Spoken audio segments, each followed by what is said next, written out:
La maison de campagne accueillit les invités avec ses larges fenêtres et l'odeur de l'herbe fraîchement coupée. Alexandre gara sa voiture à côté des véhicules familiers de la famille et des amis. Élise ajusta sa robe et prit du siège arrière un bouquet de roses blanches, les fleurs préférées de sa mère. « J'espère que maman se comportera bien aujourd'hui », murmura-t-elle en jetant un coup d'œil vers la maison, d'où résonnaient déjà des rires. Alexandre esquissa un sourire. Marie, sa belle-mère, et le comportement convenable, des concepts qui se croisaient rarement dans une même phrase, mais c'était précisément cela qui la rendait si mémorable.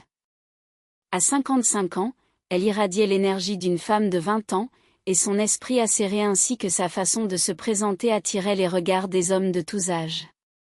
Cependant, ses blagues grivoises faisaient parfois tomber le silence dans la pièce.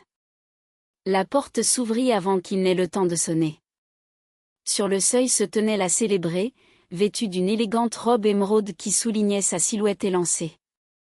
Ses cheveux sombres étaient coiffés avec soin, et son maquillage était si habilement réalisé qu'il ne trahissait que son âge sur le papier. « Mon chéri », s'exclama Marie, son visage s'illuminant d'un sourire alors qu'elle tendait les bras pour l'enlacer. « Je suis si heureuse de te voir, ici, c'est que des membres de la famille, j'avais envie de discuter avec un vrai homme. » Elle lui donna une petite tape amicale sur le bas-ventre. Élise leva les yeux au ciel, mais garda le silence. Alexandre ressentit une légère gêne face à un accueil aussi chaleureux, mais il étreignit sa belle-mère, notant involontairement son parfum délicat aux notes de jasmin. « Joyeux anniversaire, Marie, 45 ans. »« C'est les nouveaux 30, » dit-il en lui tendant une petite boîte cadeau. « Oh, quel flatteur !» s'exclama-t-elle en riant, acceptant le cadeau. « Mais j'aime ça. Entrez, entrez. La table est déjà dressée et les invités vous attendent. » Dans le spacieux salon, environ 20 personnes étaient effectivement rassemblées. Alexandre reconnut les visages des tantes, oncles, cousins et cousines d'Élise. La plupart d'entre eux, il ne les avait vus que lors de célébrations familiales, donc les conversations se limitaient à des phrases standards sur le travail, la santé et les enfants. « Et où est ton nouveau prétendant ?» demanda une des tantes en s'adressant à Marie. La célébrée agita la main, ornée d'un manucure soigné. « Igor, nous avons rompu la semaine dernière. Il semble qu'il préfère la pêche aux femmes. Pourquoi voudrais-je d'un homme qui préfère un poisson à ma compagnie? Une femme doit donner beaucoup, et il n'a pas su s'en occuper. » Un rire éclata dans la pièce. Alexandre ne put s'empêcher d'admirer la façon dont Marie se tenait avec aisance au centre de l'attention. Élise, à ses côtés, semblait un peu tendue. Son éducation stricte et son habitude de tout contrôler se faisaient sentir. « Maman, peut-être qu'il serait temps de te stabiliser, » murmura-t-elle en s'approchant. « Se stabiliser ?» répéta sa mère en levant un sourcil. « Chérie, la vie est trop courte pour la passer avec des hommes ennuyeux. N'est-ce pas, Alexandre ?» Alexandre sentit tous les regards se poser sur lui et répondit diplomatiquement, chacun a son propre chemin vers le bonheur. « Exactement, » s'exclama Marie. Des mots sages. Maintenant, à table. La table festive débordait de mets délicieux. Sa belle-mère n'avait clairement pas lésiné sur les moyens pour la fête. Il y avait des hors-d'œuvre raffinés, des plats faits maison et du vin de qualité. Alexandre se retrouva à la droite de la célébrée, ce qui n'était probablement pas un hasard. « Raconte-moi, comment va le business ?» demanda-t-elle en lui versant du vin. « Élise dit que tu as ouvert une nouvelle branche. »« Oui, tout va bien. Le marché est difficile, mais nous tenons le coup. »« Bravo. J'aime les hommes qui savent gagner de l'argent et qui n'ont pas peur de prendre des risques. » Elle lui lança un regard significatif, tandis qu'Alexandre se sentait de plus en plus à l'aise dans cette ambiance familiale chaleureuse. Les rires et les conversations animées résonnaient dans la salle à manger, créant une atmosphère chaleureuse et festive.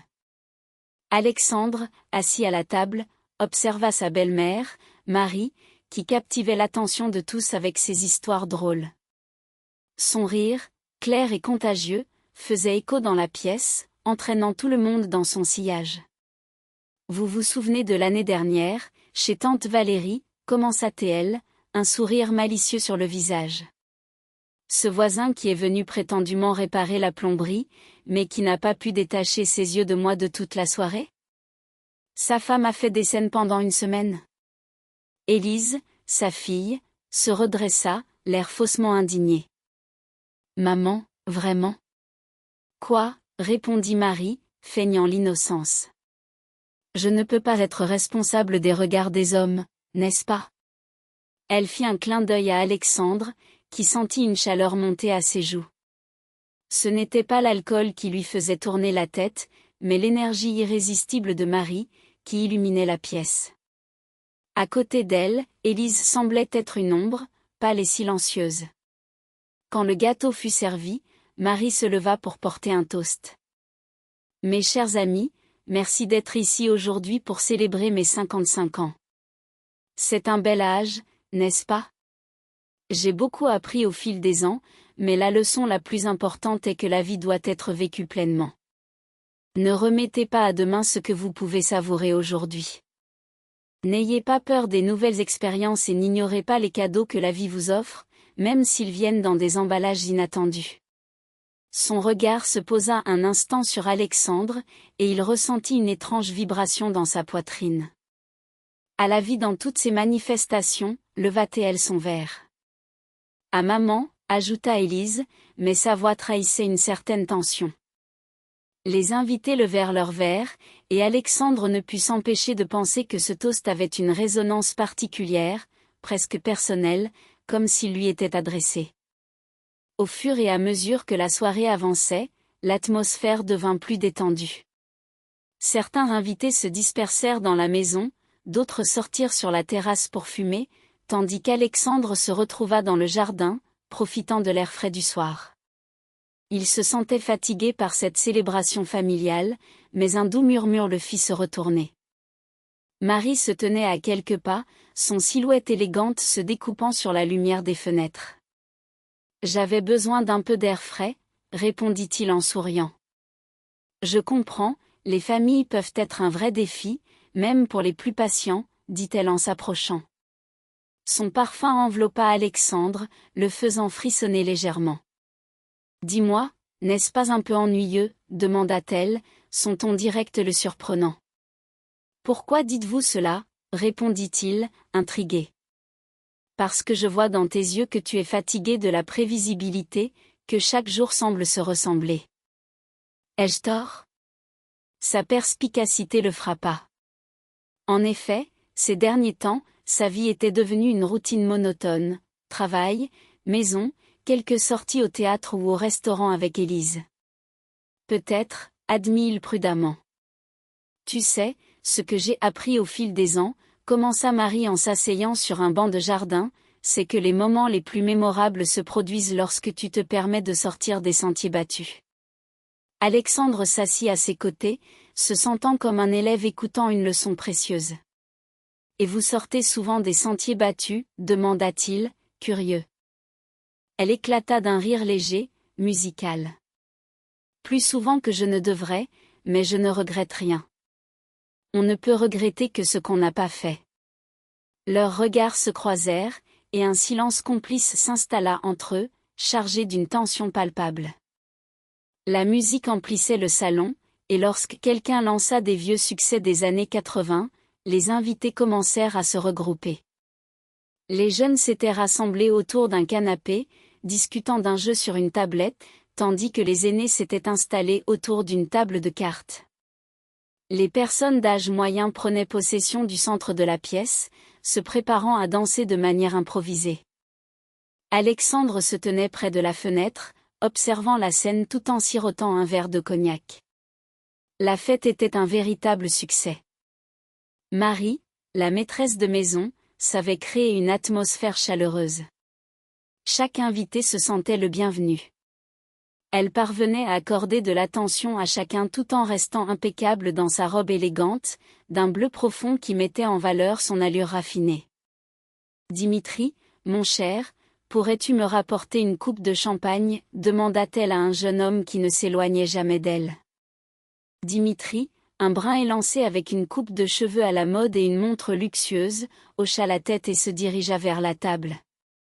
Alexandre l'observa d'un œil critique. Un vrai gigolo, pensa-t-il. Ce genre d'homme attirait les femmes mûres et accomplies. Ils apportaient stabilité et confort, sans demander grand-chose en retour. Un joli couple, n'est-ce pas? Qu'en penses-tu? Demanda soudain Élise, qui s'était approchée de lui avec un verre de vin à la main. Plutôt bien, répondit Alexandre, feignant l'indifférence. En réalité, il ne portait pas Dimitri dans son cœur. La veille, sa belle-mère l'avait appelé, en larmes, lui racontant que son compagnon lui demandait de l'argent pour un projet d'affaires, alors qu'il ne lui offrait même pas de fleurs sans raison. Alexandre garda le silence. Les drames familiaux de sa belle-mère ne l'intéressaient guère, mais la manière dont Dimitri traitait Marie le dérangeait profondément.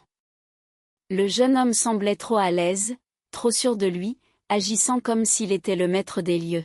« Léna, viens ici », appela une des tantes.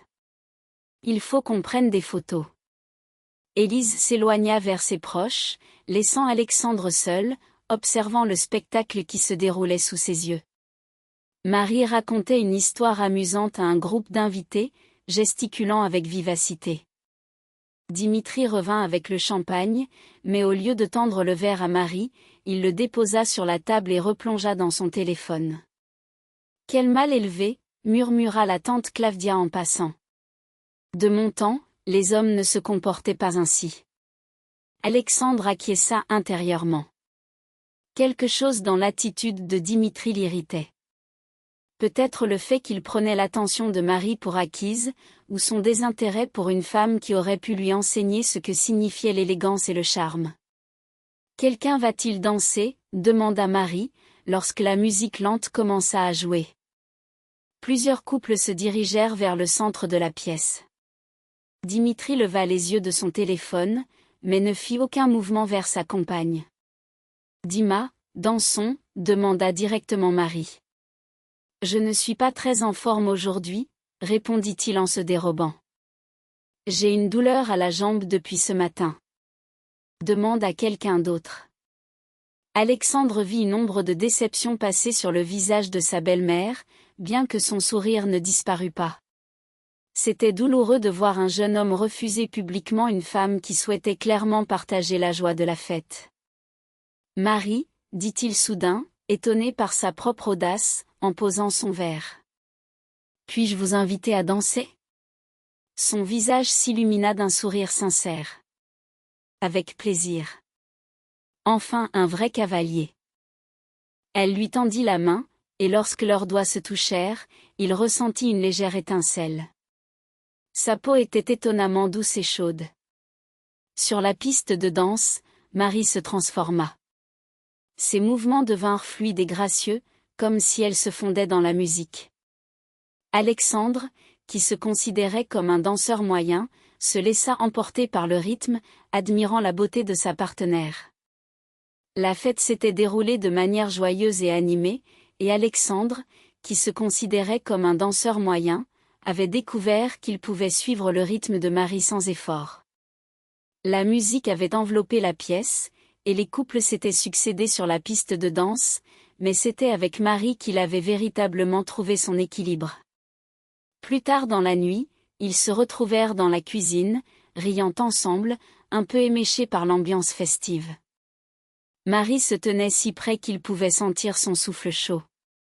Sa main trouva instinctivement sa taille, et à ce contact léger, une décharge électrique parcourut son corps. Elle leva les yeux vers lui, et dans son regard, il y avait un mélange de défi, de désir et une peur palpable de perdre le contrôle. Alexandre se pencha lentement, leurs lèvres frôlant à peine. Pendant quelques secondes, le monde autour d'eux disparut, ne laissant que le silence, leur respiration chaude et le battement de leur cœur.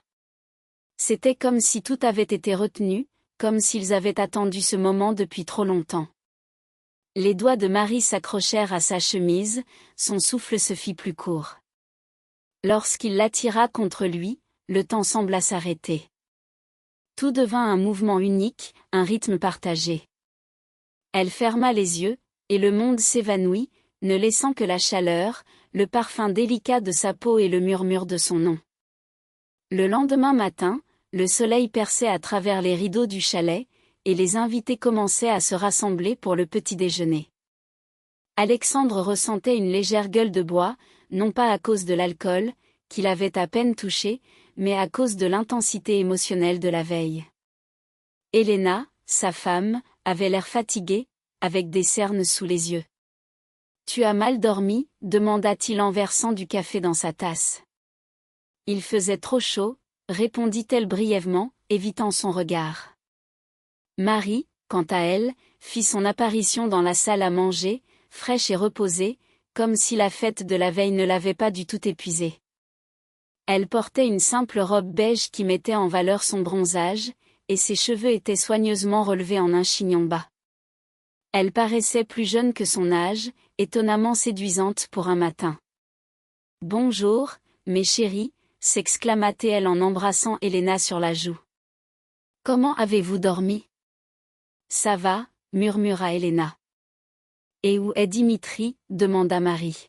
« Il est parti tôt ce matin, il a dit qu'il ne voulait pas déranger le petit déjeuner en famille », répondit Helena. Alexandre ressentit un soulagement. La présence du jeune homme aurait créé une tension inutile, surtout après la scène de danse de la veille. « Maman, peut-être devrais-tu prendre tes relations un peu plus au sérieux », commença Helena avec prudence. « Tu sais bien que Dimitri… » commença Marie, se servant une tasse de thé. « Ne te convient pas », termina Helena. « Il est trop jeune ou pas assez sérieux », ajouta Marie avec un sourire triste. « Non, il ne te valorise tout simplement pas », rétorqua Helena.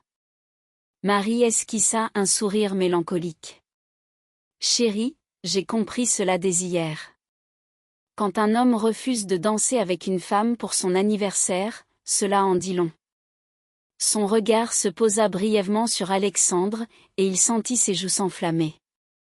Dans ce regard, il y avait une gratitude pour les danses de la veille et quelque chose d'autre, une étincelle nouvelle qui n'avait pas été là auparavant. Le petit déjeuner se déroula dans un relatif silence. Alexandre s'efforçait de ne pas croiser le regard de sa belle-mère, mais il sentait son attention sur lui. Chaque fois qu'elle lui demandait de passer le beurre ou le sucre, leurs doigts se frôlaient, et chaque contact provoquait un léger frisson. Plus tard, alors qu'il se lavait, Marie entra dans la salle de bain. Elle s'assit à côté de lui, un peu plus près que ce que la bienséance aurait permis. Alexandre ressentit la chaleur de son corps et ce parfum enivrant qui le troublait. « Tu sais, à quoi je pensais encore ?» continua-t-elle en remuant son café. « Je réalise que je rencontre rarement des hommes avec qui il est agréable de simplement discuter. Dimitri, lui, ne parle que de lui, de ses projets, de ses besoins, de ses ambitions, alors que toi, tu sais écouter. Peut-être parce que j'aime vraiment t'écouter. » Les mots lui échappèrent, et Alexandre fut surpris par leur franchise. Mais Marie ne fit que sourire. « Tu vois, tu sais faire des compliments qui ne sonnent pas faux. » Ils continuèrent à boire leur café, la conversation s'épanouissant dans une atmosphère chargée de tension et de complicité. Alexandre et Marie avaient passé un moment agréable ensemble, leur conversation glissant facilement d'un sujet à l'autre, de l'art au voyage, des livres aux films. Alexandre ne se souvenait pas de la dernière fois où il avait passé un tel moment captivant en compagnie d'une femme. « Je pense qu'il est temps que je parte », dit-il finalement en jetant un coup d'œil à sa montre. « Bien sûr », acquiesça Marie, mais une note de déception se faisait entendre dans sa voix. Alors qu'il se dirigeait vers la porte, elle s'arrêta soudainement. « Alexandre, ça te dirait de faire une promenade avec moi ce week-end ?» demanda-t-elle, ses joues s'empourprant comme celles d'une adolescente. « Dans un parc ou au centre-ville, juste pour discuter et prendre l'air », ajouta-t-elle, son regard plein d'espoir. La proposition prit Alexandre par surprise. D'un côté, il n'y avait rien de répréhensible à une promenade amicale. Mais de l'autre, il savait qu'il se passait entre eux quelque chose de plus qu'un simple lien familial. Je ne sais pas. Elena pourrait se douter de quelque chose, murmura-t-il, une pointe d'hésitation dans sa voix. Douter de quoi? Rétorqua Marie avec une légère ironie. Nous allons juste discuter, comme des amis. Comme des amis, répéta-t-il, ne croyant pas vraiment à ses propres mots. Alors, on se téléphone, proposa-t-elle, une lueur d'espoir illuminant son regard. D'accord, on se téléphone, acquiesça-t-il. Les jours suivants passèrent dans une attente tendue. Alexandre se surprenait à penser à Marie, se remémorant son rire, le parfum de son parfum, la chaleur de sa main lors de leur danse. Son téléphone sonnait plusieurs fois, mais c'était toujours le travail ou des amis. Jeudi, alors qu'il était assis à son bureau, il entendit enfin cette voix familière. Alexandre, c'est Marie. Son cœur fit un bond. Bonjour. Comment ça va? Demanda-t-il. Bien. Dis-moi, on n'a pas changé d'avis sur notre promenade, n'est-ce pas? Non, pas du tout. Alors, rendez-vous demain à 18h aux fontaines du parc. La météo s'annonce clémente. D'accord. À demain, répondit-il, un sourire se dessinant sur ses lèvres. Dans sa voix, il pouvait presque entendre son sourire. Alexandre raccrocha et réalisa qu'il avait franchi une certaine limite. Ils appelaient cela une promenade amicale, mais tous deux savaient que ce n'était pas le cas. À Elena, il avait dit qu'il resterait au travail pour un projet important. Un mensonge technique, mais il n'y avait pas d'autre choix. Il ne savait pas encore où cette rencontre le mènerait, mais il ne pouvait plus reculer. Le vendredi, en se préparant pour le travail, il choisit sa meilleure chemise et passa plus de temps que d'habitude à coiffer ses cheveux. Dans le miroir, il voyait un homme qui, pour la première fois depuis longtemps, avait l'air vivant et intéressé. La journée de travail semblait interminable. Alexandre avait du mal à se concentrer, jetant sans cesse des coups d'œil à l'horloge. À 17h, il se leva et rentra chez lui pour se changer. Elena était au travail. Un heureux concours de circonstances. À 18h précises, il se tenait aux fontaines du parc, ajustant nerveusement le col de sa chemise. Marie apparut quelques minutes plus tard, vêtue d'une légère robe d'été et de chaussures confortables. Elle était éblouissante.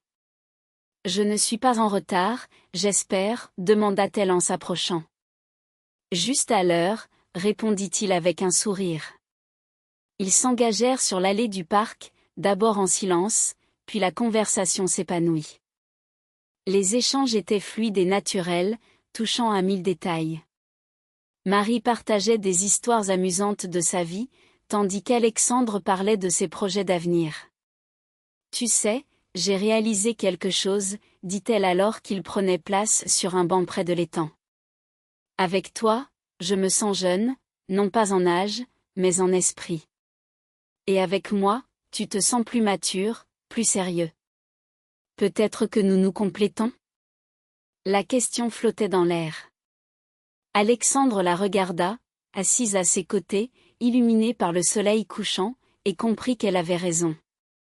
Cette rencontre au parc t'a plu? Abonnez-vous à la chaîne de nombreux